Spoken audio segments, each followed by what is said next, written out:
Hey,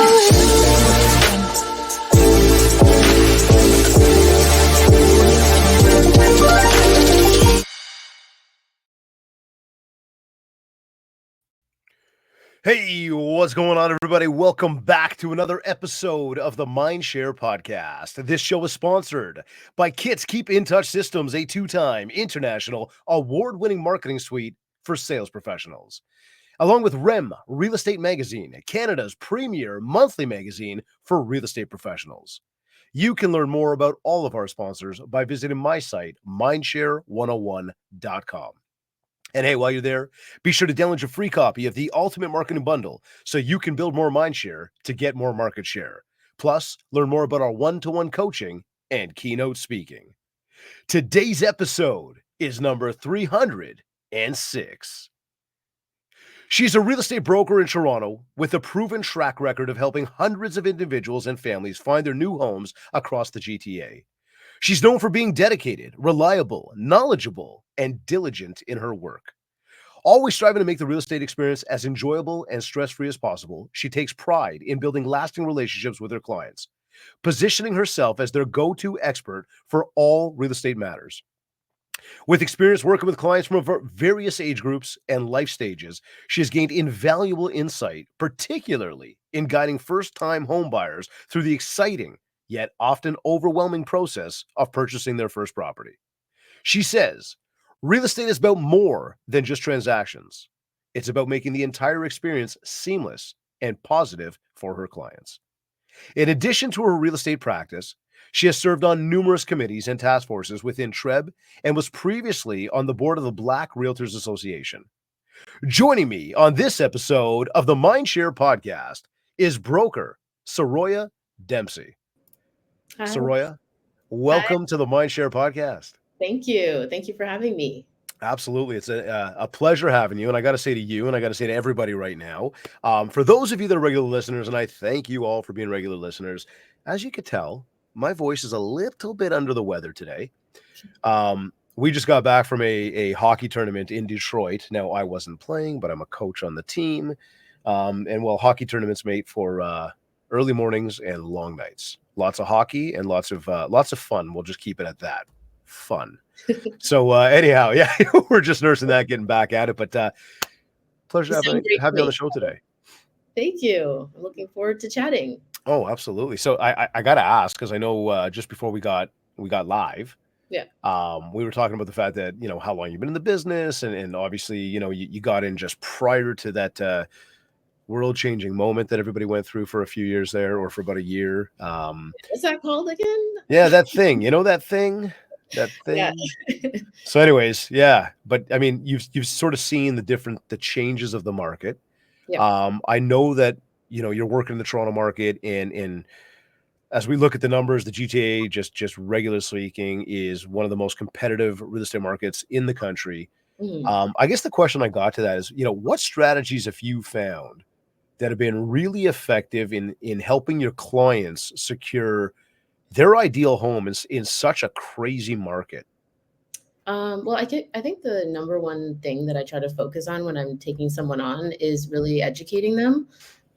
Once people have the information that they need and they're empowered to make a decision that is best for them, the whole process is a lot smoother. So I find that from the beginning, I go through the entire buying process. I give them a review of the overall market. We get into the micro market that they're looking in. I always love to take people out once or twice just to see some places with a very low pressure kind of thing. If they do like a place enough to offer, then great. But most of the time, you know, we're only going to get a frame of reference. So really it's about building, your frame of reference, educating yourself. I do the best that I can to educate them with market stats and my experience with, you know, how to navigate negotiations with sellers, how to best prepare your property for the market. And so really, like, the biggest pillar of my professional philosophy is education. And like you mentioned in my introduction, I love to make the process fun and enjoyable, because it is a really exciting time in life. Like, once you get to that stage where you're actually looking to buy your property, it's kind of like shopping. We have a good time. I want people to feel taken care of, I hate shopping. Yeah. Like, it drives me crazy. Like, my wife loves shopping. I can't stand Shopping for shopping. a house is fun though. So yeah, that's kind of how I operate, especially with my first time home buyers, because they've obviously never been through the process before. And I think that there's so much information coming at people constantly, because obviously real estate is something that no matter where you are in your journey, everyone is engaging with it somehow, whether you're renting or you're an owner or whatever, you're looking to buy your first place. So I think it's all about getting all the information first, taking time to get acquainted with the market, and basically, yeah, building your frame of reference by seeing properties. I think seeing properties is invaluable. You have to see places in person and to know value when you see it. Like, honestly, I don't like when I've taken my clients out once or twice and a perfect place comes along, because I'm like, they need to see what else is out there to know how good this place is sometimes. So I really like that last part you just added in though. yeah. All too often, and this is a message to the entire industry right now, all too often we jump in and say, okay, yeah, you found it. Okay, great. Let's write the offer. Yeah. We don't necessarily take a moment to sit back and think, is this truly the right place for them? Mhm. We know what's out there. We know how much is possible just Yeah. because we live it, we breathe it. They don't necessarily know that, especially on the first time home buyer. Yeah. So I love what you said there. And again, one thing we try to do here is also add in those action steps for anybody tuned in, right? There's a lot of question asking, Yeah. which is fantastic because you're doing a lot of learning. Yeah. Then there's the process of, and all jokes aside now, going out shopping a little bit so that we can see neighborhood, house style. Mhm. Does it offer the amenities that you're looking for? Does it Mhm. truly give you what you want? Yeah. And then it's also you kind of making sort of this almost internal decision, which really does sound like it's in the best interest of the clients to Yeah. go, is this the right place to be at right now? Yeah. Hey, I know you really like it, but let's just go look at a few more. Exactly. I I think. think Sorry. sorry, I was just gonna say, I think there's something big to that because Yeah. again, what it says is, hey, I'm not here just to make some money.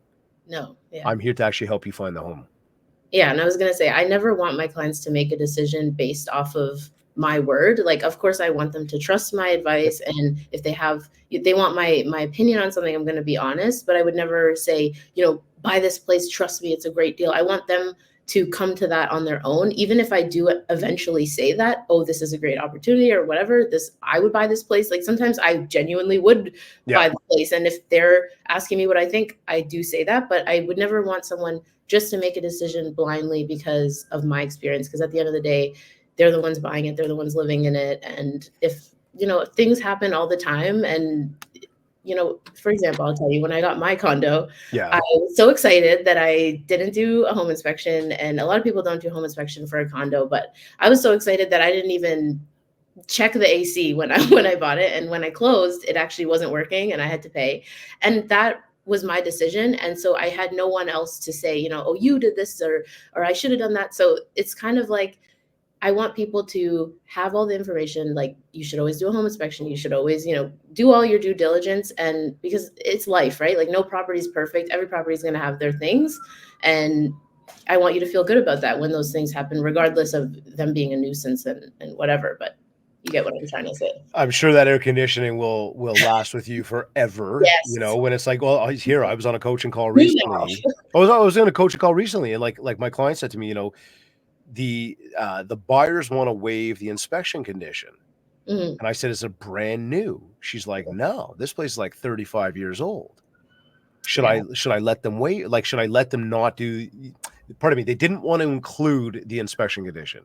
Okay. That fear of like losing the opportunity to get the deal. And Mhm. she's like, what do I do? I'm like, how old is the house? She's like 35 years old. It's 36 at the time. You have to include it. Yeah. Don't do this, right? She said, yeah, but they really don't want to. They want to move forward.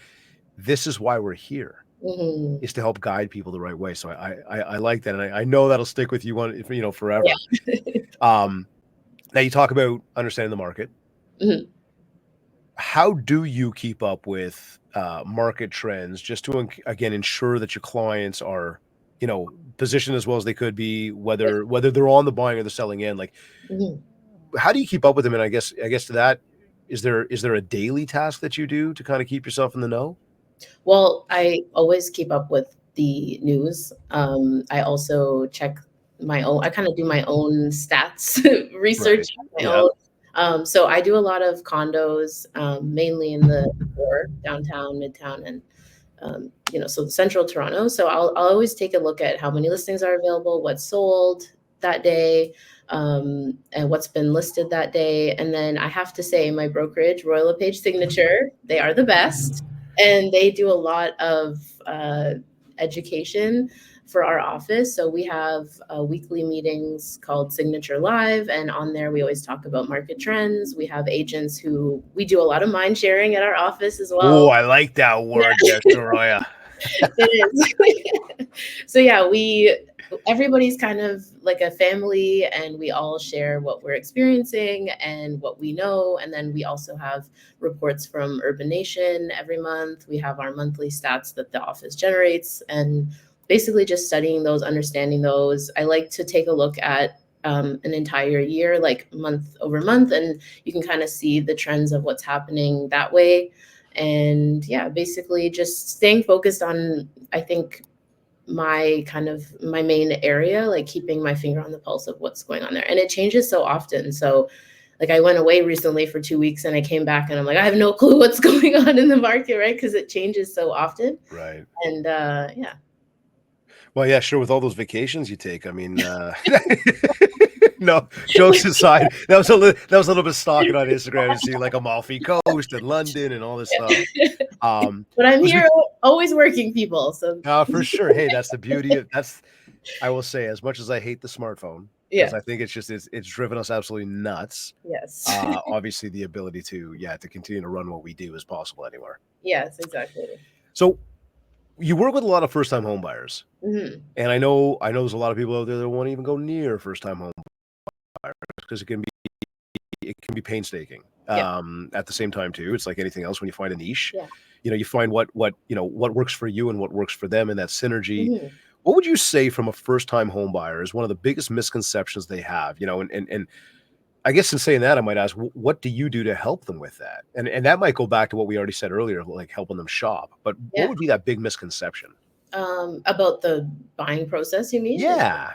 Probably that it's this big, ominous, scary thing that is so confusing and overwhelming. I mean, it definitely can be, but I think when you work with the right partner and team, it's not just me, it's also my mortgage broker and my real estate lawyer that I work with a lot. We all basically, I don't want to say handhold, but essentially like that is what we do. And we love to do that. Like I actually like working with first time home buyers because I feel like I get to share my experience with them. I get to work with them for their first home, and hopefully we stay. I mean, if you're my client, you're never getting out of my CRM. So basically, Ah, you're talking my language now. you're not going anywhere, hopefully, but you're gonna hear from me. I don't know. True though. It's But good. yeah, so hopefully, my whole thing with that is just to stay in touch with them, but to get back to and work with them for their future buys and sells, and that's how I plan on building my business. Even though I'm a few years in, I still feel very new, and I'm very much planting the seeds, and I really want to grow with my clients as well. But to get back to your question about the misconception, I think that the number one misconception is that it's very confusing and overwhelming and scary. But I think once I find, usually I do an onboarding call with my first time buyers where I have a not super long, but I have a decently brief deck. And I basically say, hey, this is me. This is how I work. This is how we're going to do things. For example, before I go for showings, I always do my background research on the property because I learned when I was newer, taking people before you've done a general comps. You don't have to do like a full CMA, but just generally what it might sell for, or if your client's very interested in a place, calling the agent before and kind of getting some additional information that maybe you won't see from the listing. So doing those things ahead of the showing also saves my clients a lot of energy, and maybe like they don't get their hopes up if it's not actually in their budget. So I go through all those things of how I work, how I'm going to take them through the process, and then of course what's going on in the market and what the steps are after we found the place, and how the lawyer will step in and what she does in her side of the deal. And it just, I think it debunks a lot of the like oh, it's so scary, it's so expensive, you could lose money. But I think that, and all those things are true, right? But it's all about who you're working with and also how they empower you. So I can give a little example that's not I real was gonna estate. ask you. Yeah, go for it. Go for it. It's actually not real estate related, and it's another Okay. personal anecdote, but Yeah, like it, like it.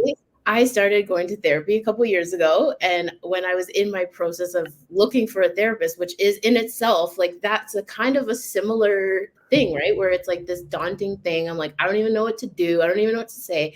Who are these people? And I have to tell them all my secrets. And basically, the one I ended up working with, what I liked about her was that she encouraged me to interview other people. So she was actually the first person that I spoke to.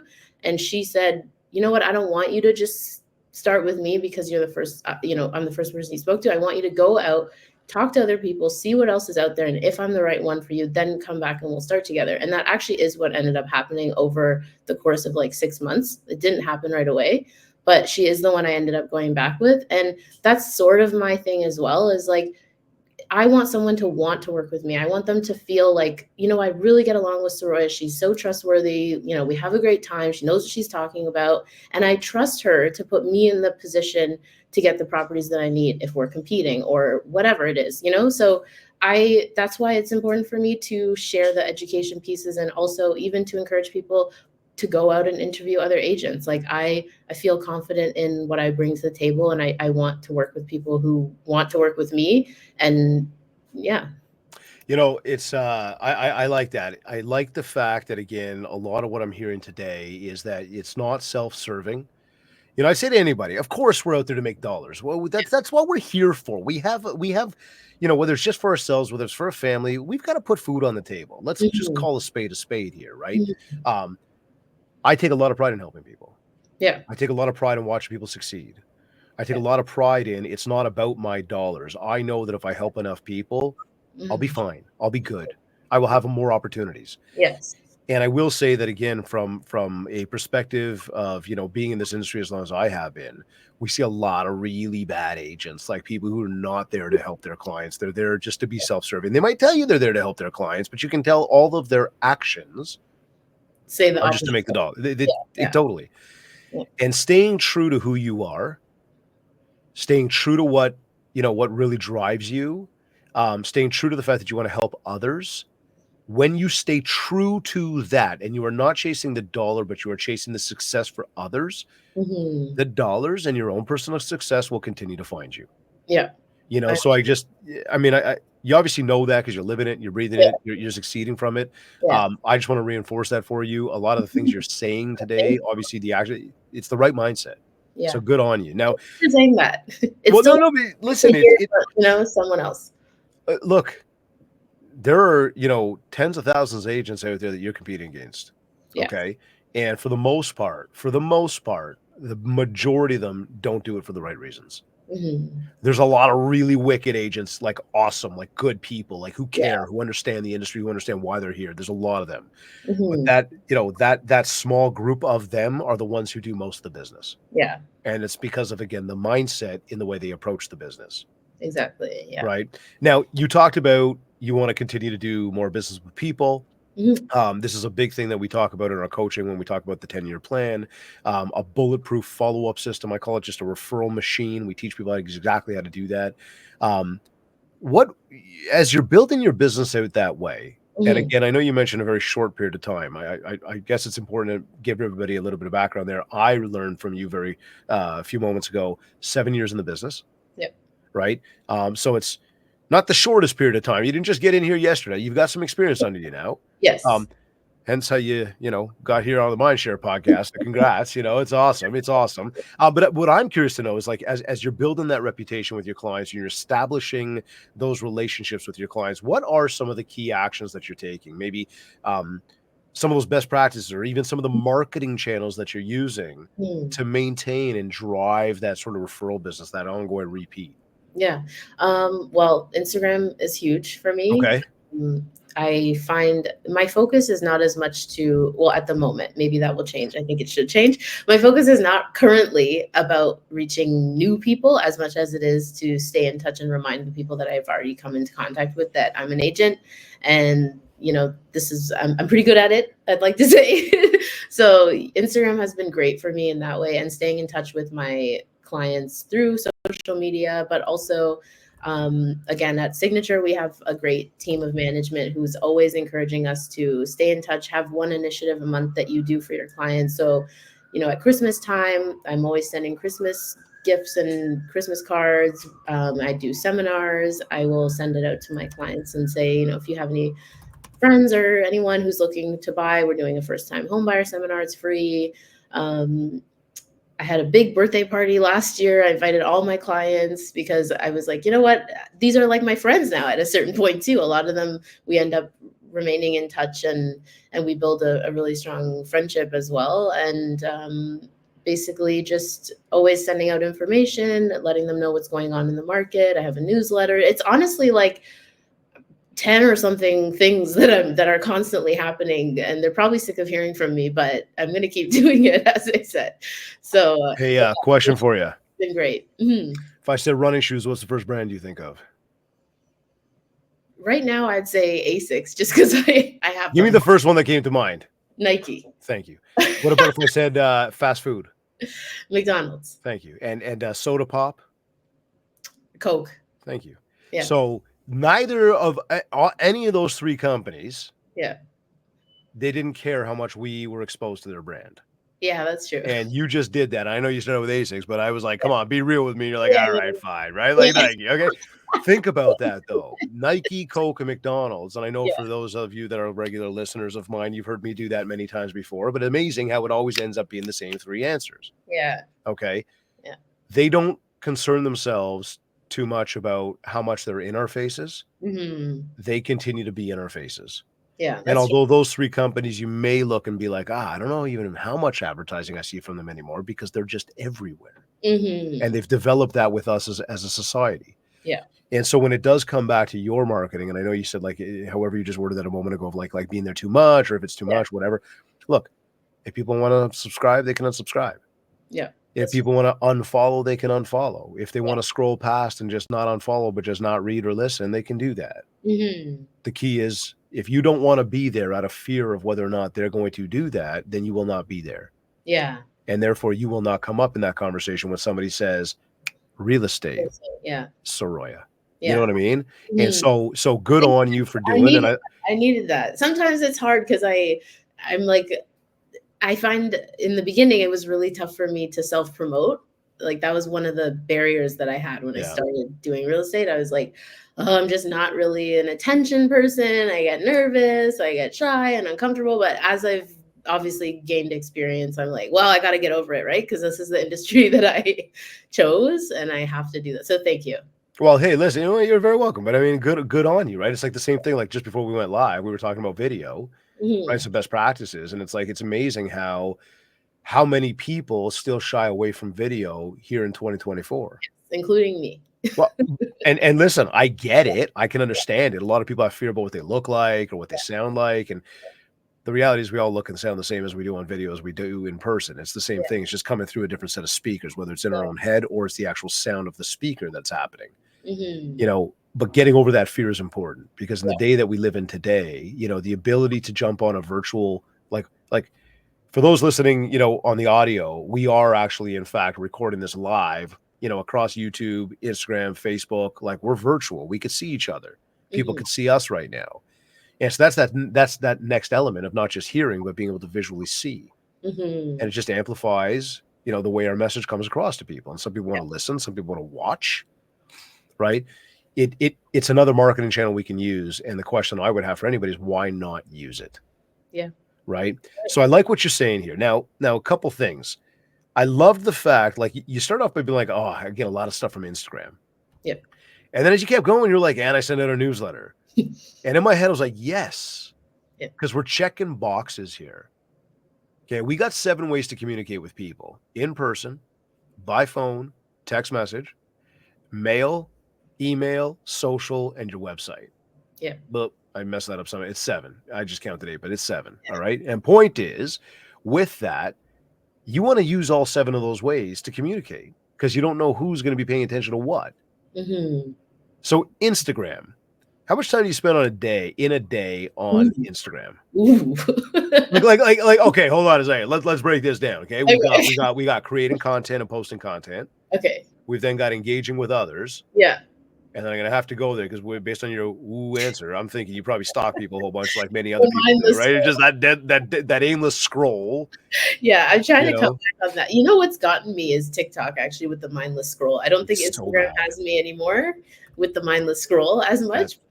I Time. find TikTok a killer like that too. Oh my gosh, I know. It's I mean, so bad. some things are great because I have learned a lot, and I think it depends on what you're looking for on there, and it'll just show you more and more of what you're looking for. So, And then but when you go to like X out of it, it's like, well, hold on, let me show you one more. yeah, And you're yeah, like, oh, you exactly, bastard.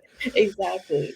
But seriously, like from an Instagram perspective, Mhm. how much content are you posting in a week? Is there a specific routine to that? Yeah, well, I try to post at least twice, 3 times on my feed, Okay. um, and then in my stories closer to every day. I don't always. This is something else. My thing with Instagram is that I don't always use it for look at what I sold. Like, you want real estate information? Because I'm sure over time, right, it gets boring for people, Yep. and also every realtor is kind of like today. I know I was one of them. I don't care. I posted about the interest rate because most of my clients, I mean, sorry, most of my followers are not actually realtors. So I don't know how many realtors they're following. So I don't care.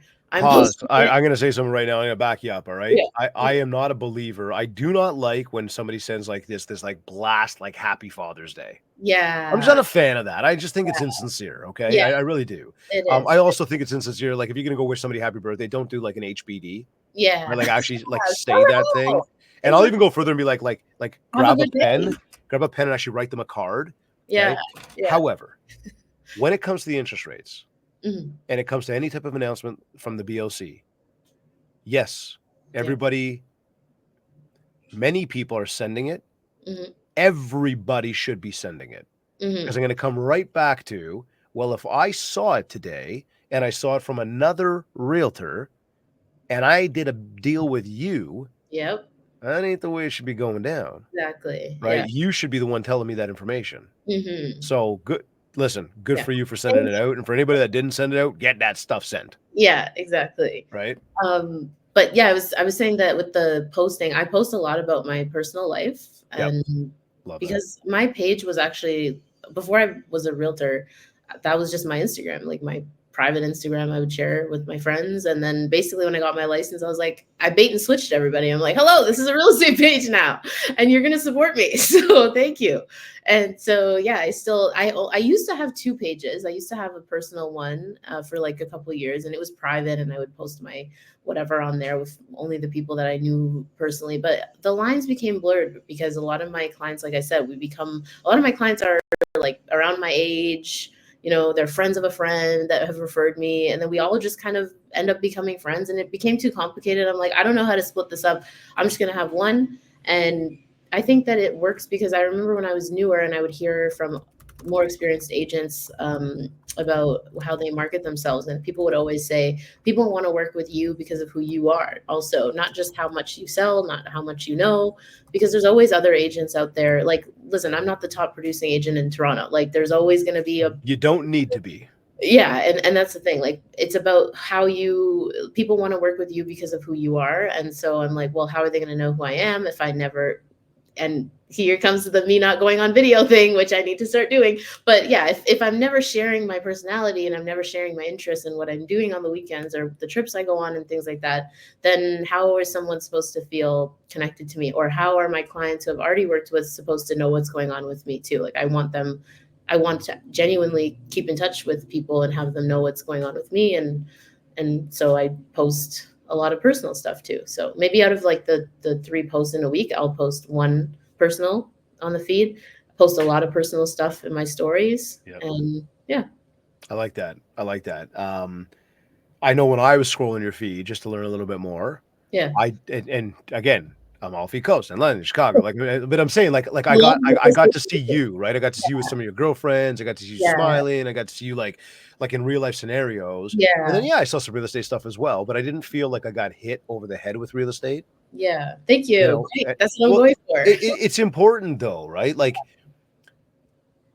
I know I share a lot about me personally as well, and it'll be more through my stories than necessarily through my main feed. But like if you check out my stories, you'll see some of the business stuff, but you're also Mhm. going to get you're going to see me like the other day cooking steaks. Yeah. All right, going to the gym, coaching the hockey team, Mm. whatever. And so here I'll tell you, I was on stage one day at a conference here in Toronto, and I Mhm. said, we were talking social media at one point. I said to people, I said, and I love, by the way, the fact that you got only one account as opposed to two. Yeah. Like you blended them. That's Yeah. that's that's huge. I think it's so much easier to manage. Oh, yeah. And I said to people, I said, like, who knows me? And people put up their hand. I said, what do you know about me? And there must have been like 500 people in the room, right? So what do Mhm. you know about me? Mhm. And some people yell, you love hockey and you love baseball and you're Harley Davidson and your kids and your family. And like one person was like, you love smoking ribs. And somebody else yelled out like pizza. And I'm like, whoa, Yeah. you caught that about me with pizza? And they're like, yeah.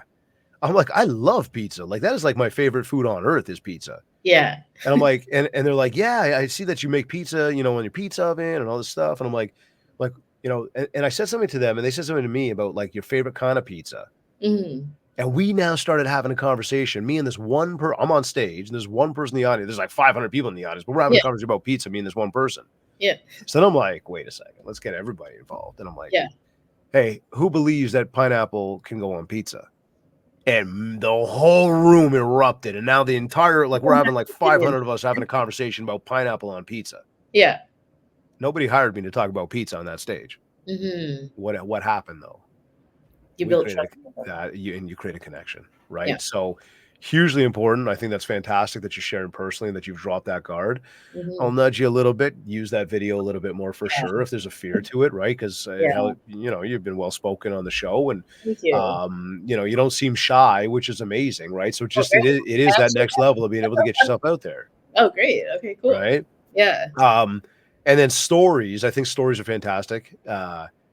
Stories to me are like the behind the scenes.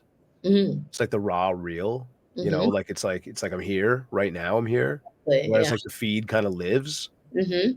So it's great that you're trying to be there like once a day, and I think that stories have to be my favorite online hack to build mindshare. Mhm. It's free, Yeah. and the more I post and the more you click on me, the more I'm going to show up at the top of your feed every single time you log into or you open up Instagram. I'm Yeah. right there, Yeah. Yeah. right? So it's good for you on that. Now you also mentioned about the newsletter. Yes. How often does that go out, and kind of what kind of content do you put out there when you do it?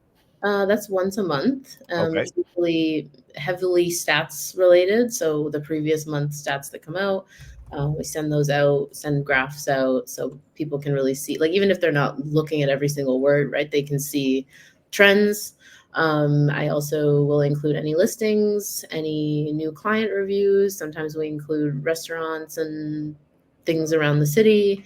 So pretty much kind of just mostly stats with a sprinkle of a summary of what's going on in the market. And then, yeah, any listings or just just stuff, Toronto related Cool. material. No, it's cool. It's interesting, right? Like sometimes people go down a different road with it, Mhm. sharing a little bit more personal anecdotes, maybe. Yeah.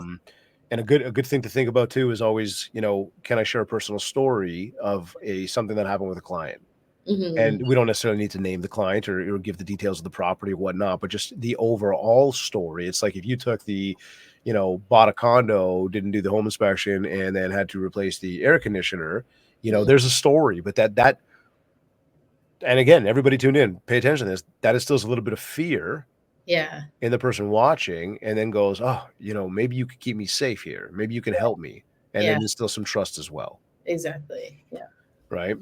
Now, I guess for again 7 years in the biz, if you go back to day one, if you had anybody else that was just starting out in the business, Oh, yeah. what would you tell them right now about sort of the importance of the database Mm. and the ability to foster those longer term relationships with people? Hmm. I would say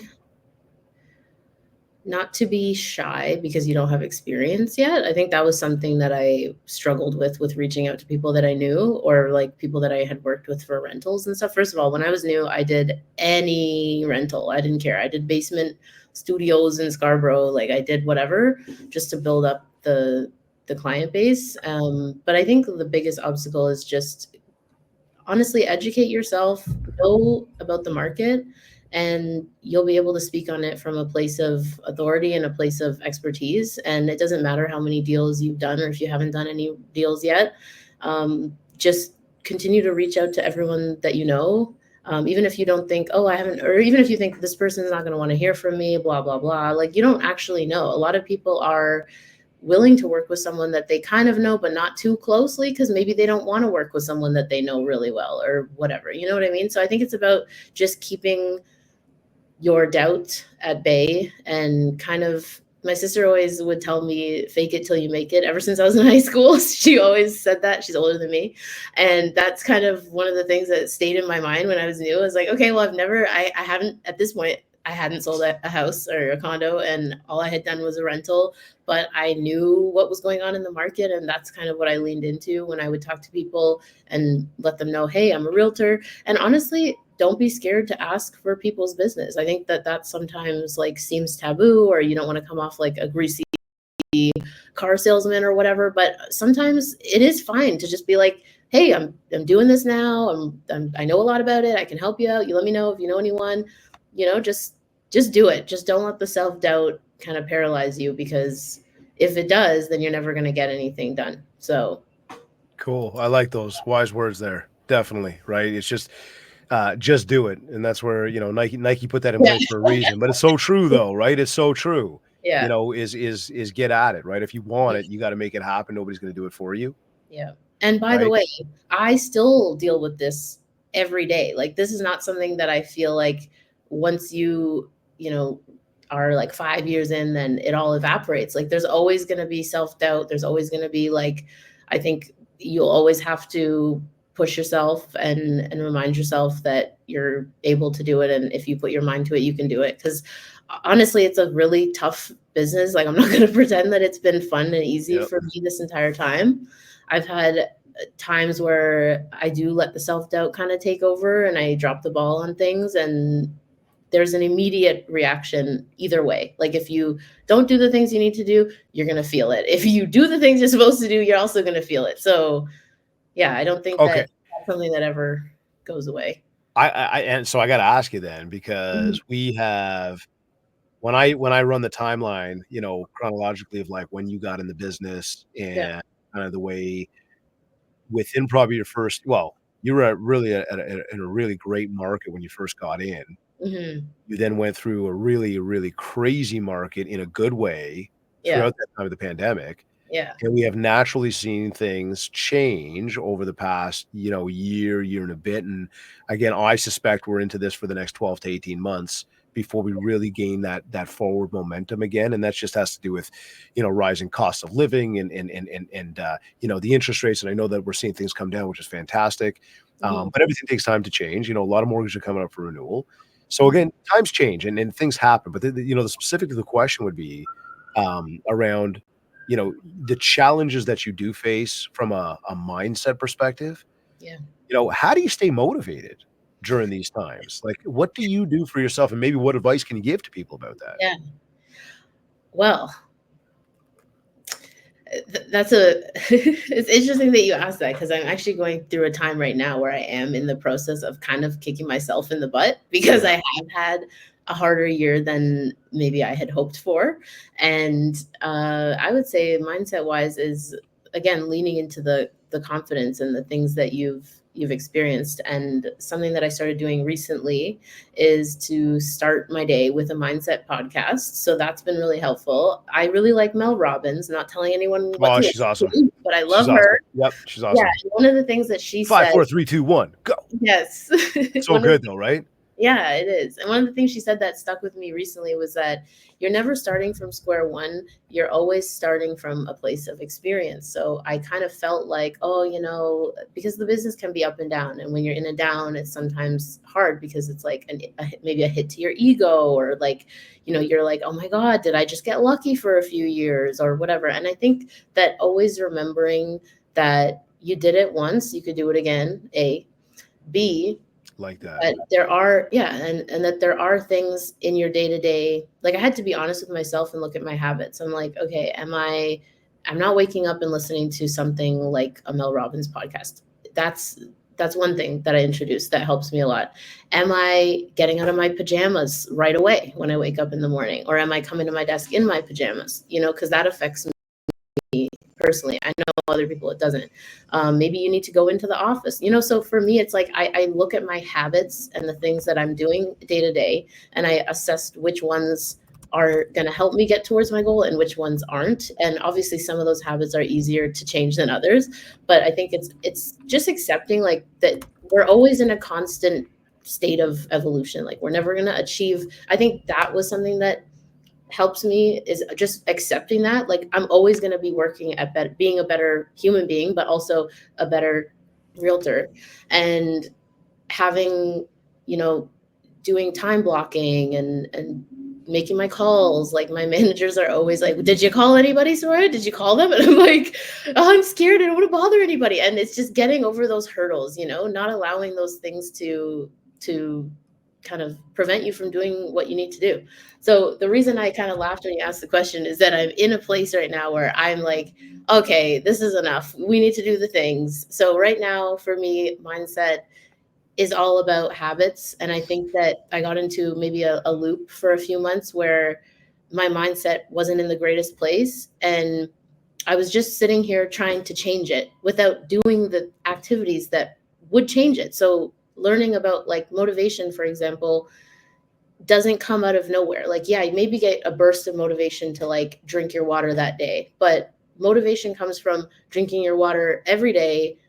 And the more you do it, the more motivated you're going to be. So I think it's just about like doing the things, like again, the just doing it thing, but like It's really, true, though. It's true. you just have Listen, to. a Yeah. habit is built off of 3 steps. Yeah. Trigger. Mhm. I know I need to drink the water. Yeah. Action. No, seriously. Action, I drank the water. Yeah. Reward.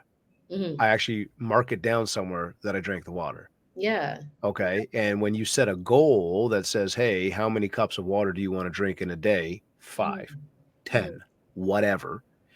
And you can slowly start to see, okay, trigger. I've set the goal. I know I need to do it. Action, I did it. Reward, check. Hmm. And let's say the goal is 5 cups of water in a day, random number here. And you start to realize that you drank the first one. Oh, I did it. Look at that. That felt good. I'm going to go do it again. Hmm. And then all of a sudden you get to 5 and you can look at that and go, I did it. I won. I hit what I wanted to hit. All right, done. Hey, go do it again tomorrow. Yeah. Right. So you mentioned time blocking. Are you a rigid time blocker? No. Okay. Okay. All right. I All am right. That's honest. That's honest. I like that. She's like, I do my time blocking, but I don't really do my time blocking. I do my time blocking. I'm not super rigid, but I do have tasks that I do like every day. You know what I mean? Like I'm going to go on Realm. I'm checking what's going on, Yep. whether that's, in the morning or night. Like this is something I'm working on too with myself, is like maybe having my mornings be for me and my emails and my market blah, blah, blah, and then the afternoon. So it's more like I have a checklist of things that I do every day, but am I like, oh, it's Tuesday, it's 9 a.m. I gotta, from 9 to 12, I'm doing this. I'm not there yet. I would love to, because I feel like that would make life way easier. But it's tough, obviously, because our schedules are so all over the place. But I think that as long as, for me right now, as long as I do what I said I need to do in a day, then I feel good about that. Okay. Okay. Do you journal? I do journal. Yeah. Okay. Good. Good. Is that a daily thing? Yeah, I do it at night. Yeah, before bed. Cool. All right. Good.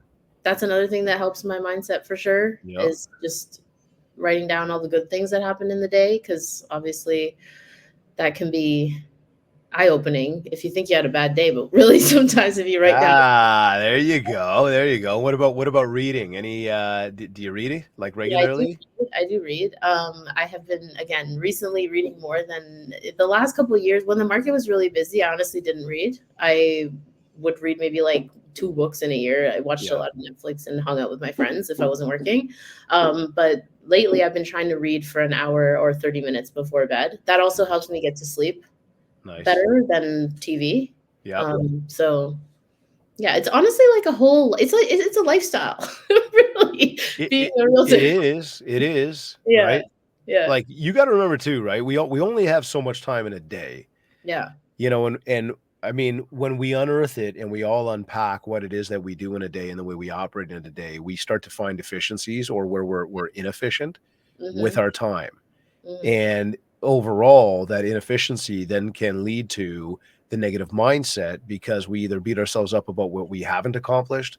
Yeah. We start to look at what maybe where we're not and maybe where other people are.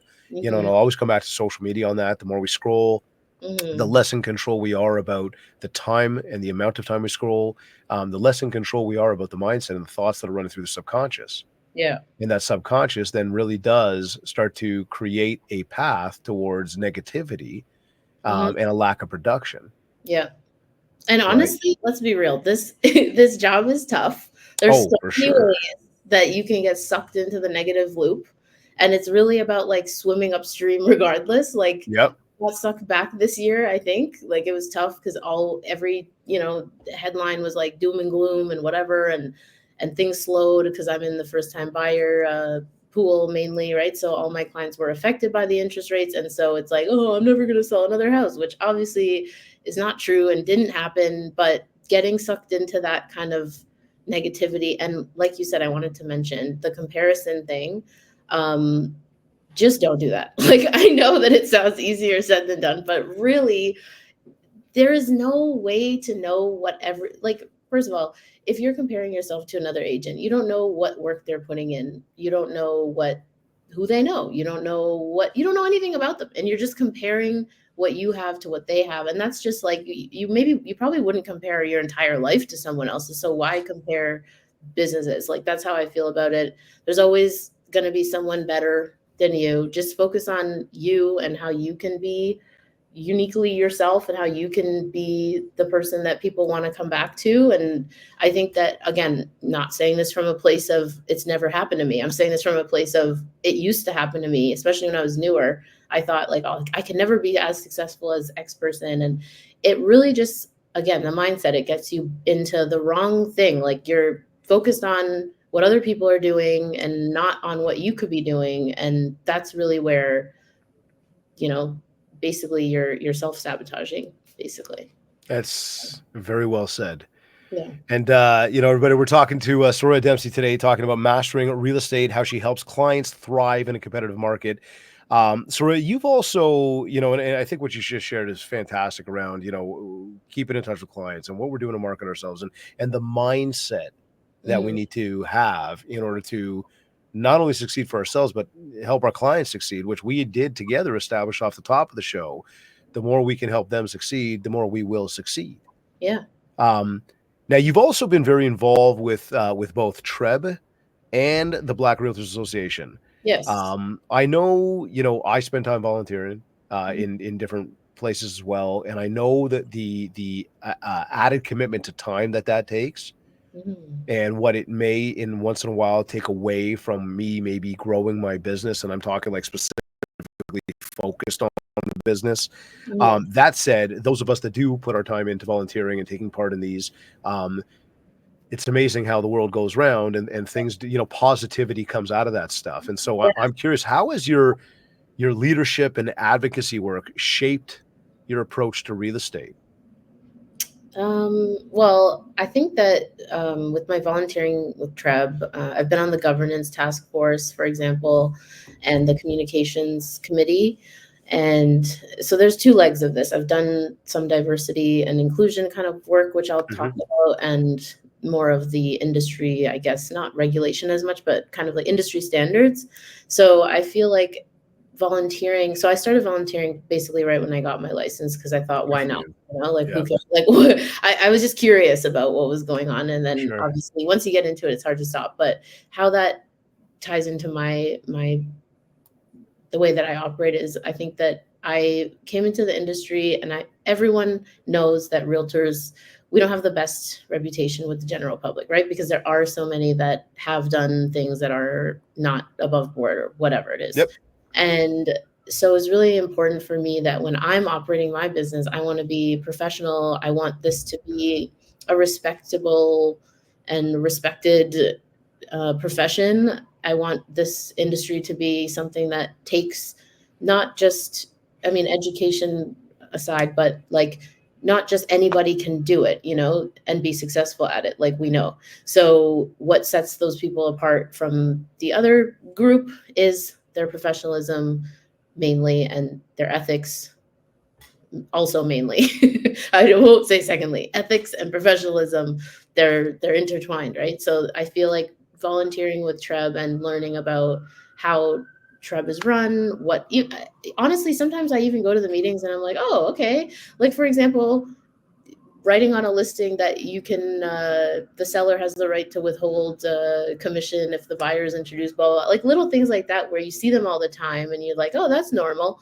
And then when you go to these meetings, they're like, actually, in this bylaw of blah, blah, blah, it's actually not allowed. Or so those things they're helpful for me too, like as an individual, because I get to refresh, what the standards are, what the real rules actually are, rather than what the norm is in the Yep. business, Yep. right?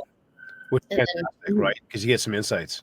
yes, exactly. So that's been great, and I want to help do what I can to make this industry great, because like you said, there are so many agents who are amazing at what they do and they care about people, and that was honestly shocking to me when I entered the industry, because I was one of those people who also didn't hear great things about agents all the time.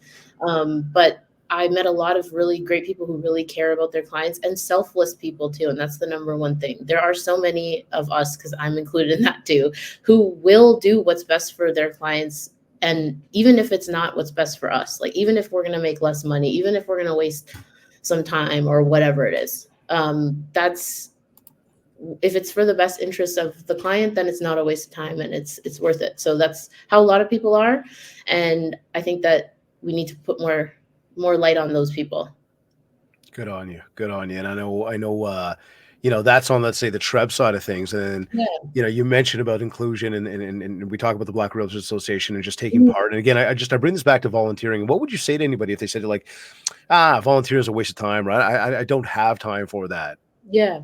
Well, I think that it brings you a well-rounded sense of being a professional. Like, I think that there's more to being a realtor than just selling homes. I think it's also important having relationships with other agents, because sometimes the deal is not done because you have the highest offer, right? It's because the agent trusts you and knows you or whatever, or how you carried yourself, even if they don't know you, how you carried yourself throughout the transaction. So I feel like, just, it's not just about dollars, it's also about making connections with people, and doing your part to make sure that the industry is something that you're proud to be a part of, and not just something that you're there because you can make a check. And yeah, that's basically, that's what I think. Hey, So listen, it's a people business, right? yeah, The yeah, more we can speak with people, the more we can be involved with people, the more people we meet, the more people we meet, the more people we can build relationships with, the more relationships we build, the more opportunity we yes, create. And exactly. that could be, again, to monetize or not monetize. That could be simply to Mhm, help somebody, right? exactly. So as we look at the market then, and we sort of, look ahead, and what I guess maybe insights have you got, or where do you see the real estate market heading in this, coming maybe months, maybe in 2025? What are you preparing for? What do you think everybody else should be preparing for? Well, I'm preparing for a lot of my buyers who are on the fence this year to want to start looking again. I don't think that people are going to be like rushing to buy. I think condos are going to be still a little bit slower than houses for the next probably year. But I think that there's going to be so much opportunity that basically what I'm trying to do right now is keep everyone in the loop of, hey, like not just interest rates are down, but I'm like, hey, um, there's X amount of listings available in your building, or this unit's been sitting and you're renting. Like, how do you feel about, what would it take for you to maybe want to buy instead of rent or whatever? So basically just reaching out to everybody, renters, past clients, like doesn't matter what they're doing, but all past clients, again, ask for referrals. You don't have to say, hey, give me a referral with a knife to their throat, but you can say, like, if you Have a know anybody, conversation. right? Yeah, like this is what's going on. I think that it's going to be a busier year next year. And I'm basically just preparing my buyers with, again, education. I'm taking some buyers out right now, and I know they're not prepared to buy until the new year, but we're already looking because I want them to see what's going on. And um, Yeah, I think that things should, oh my God, hopefully, I think that things should pick up and You know what? Again, look, I will say, first of all, the preparation, the yeah, conversations that are being had now, all the yeah, preparation that's happening now, that's gonna be what it's like planting a seed, right? It yes, doesn't just sprout overnight. It's gonna take time. You got to water that, yeah, and so that takes time to grow. And yeah, the conversations that we have now with people are what set us up for the opportunity tomorrow. And tomorrow could be tomorrow. It could be next month. It could be next year. It mhm, could be in a few years from now. But much the same. Even go right back to what you said, like earlier in the show of like people don't come off the database. Good. no, They shouldn't. yeah, Just keep them there. And if they decide they want to work with you, great. If they don't work with you, that's okay too. But the more exactly, people we can speak with, the more opportunity we can create. yes, You exactly, know, and I will say too, from an opportunity perspective right now, as we do look at a lot of mortgage renewals that are going to be coming up, there's going to be some people that realize they go, oh shit, I can't do this. And there will be some opportunity coming from that to be able to move some properties. I yeah, believe that any buyers that are on the fence right now are poised to be able to take advantage of some good deals. mhm, So there's good things coming. There really are. And it's that adage of, what goes up must come down. yeah. What goes down must go up. Right. And like you said, being in people's face, basically, like you got to be there when they're ready. So if you're, my whole thing is like usually by October or November, I'm already mentally, I'm like, oh well, this year's, I've done what I've done, right? It's Yep. Yep. on to the next year, on to the next quarter. And so yeah, talking to as many people as I can and trying to meet for coffees and just see what's going on with people too. Because even if someone is not moving or ready to buy, you don't know who they know. So I think every single opportunity you have to see someone or talk to them is great. Like in January, I met a renter client for brunch. And on Friday, I forgot I had referred her to an agent in the Niagara, kind of like west of Toronto.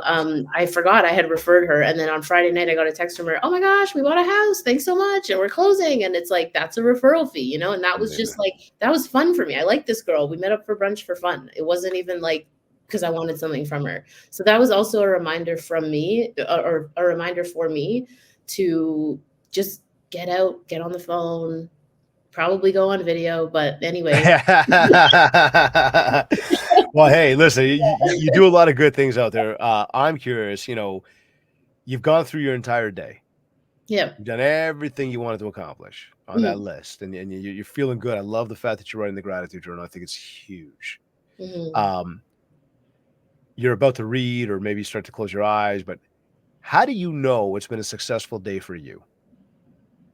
Oh, um, well, I think that I try not to measure my success in terms of my results.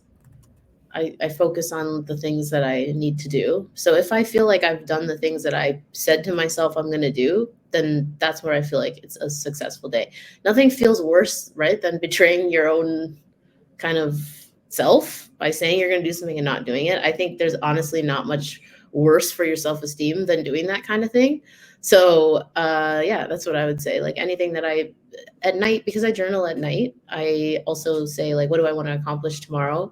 And I Yeah, try not to have interesting. like a list of like 10 things because it's not realistic. So I try to keep it to three.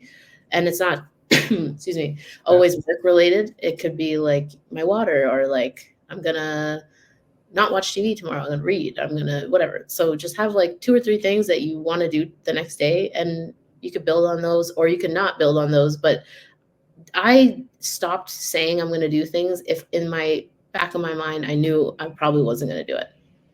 And I know maybe that's not the best advice because a lot of people say, "Oh, don't listen to yourself, just do the stuff." But sometimes, like, if I know I'm not gonna come on here and film 5 reels tomorrow, like, I'm not gonna write it on the list because I'm Right, just gonna right. feel crappy if I don't do it. So, yeah, that's kind of Okay, how I cool. manage it. No, I Yeah, like that. I like that. First off, your answer did not revolve around money. yeah, So a lot of people equate that word success to money. yeah, I like the fact that it didn't come up. And in fact, I would tell you that, for all the times we ask that question, we ask it every single show, as all of my regular listeners do know. Once again, the word money did not come up. So good on you for that. I think that the journaling is absolutely crucial to be able to internalize. I would add on that if it's like you're not going to do 5 reels, cool, but like what about one? You know what I yeah, mean? Like write it down, simplify that shit, right? Like, yeah, and like once you totally, simplify it, totally, things yeah, start to come to life and then yeah, trigger action reward, bang, it becomes a habit. Now it's yeah. consistent. And now it's like, okay, what more can we take on? Oh, yeah. Roy, this has been absolutely amazing. Do you have any final words? Where can people find you? Do you have any final words of wisdom you want to share everybody so that they can get out there to build more mind share to get more market share? Well, my Instagram is soroya.dempsey, and that's my main social media account. And then as for words of wisdom, I would just say it sounds really corny, honestly, but to believe in yourself, because I think that is the biggest thing. Like if you are not on a team like me, I'm an independent agent, and sometimes the self-doubt is just louder than your confidence. And I think it's about like kind of pushing through regardless of how you feel that day. And that's my piece of wisdom, I guess. Yeah.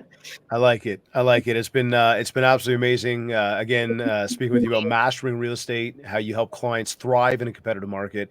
Soroya Dempsey, we thank you very much for joining us today on this episode of the MindShare podcast.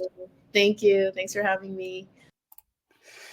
You are either listening to this on one of your favorite podcast platforms, or maybe you went to my website, mindshare101.com. While you're there, be sure to check out more about our one-to-one coaching, our group training, our keynote speaking, and of course, download your free copy of the Ultimate Marketing Bundle so you too can build more mindshare to get more market share. Of course, for all inquiries, just get in touch with us and do it today. Don't forget, please, as always, to leave a review of this podcast. Again, that's we make it easy for you at ratethispodcast.com/mindshare101. Of course, if you are on Apple iTunes, you can go straight to iTunes and do that. On Spotify, much the same. There's tons of podcast platforms out there. Wherever you're listening to this, please, we'd be super grateful if you left us a quick little review. Of course, connect with me if we haven't yet on both on Facebook and on TikTok at MindShare101 and on Instagram at David Greenspan 101. I want to take a moment here to thank Kits Keep in Touch Systems and REM Real Estate Magazine for sponsoring this episode of the MindShare podcast. This, of course, has been another episode of the MindShare podcast. Thank you for tuning in.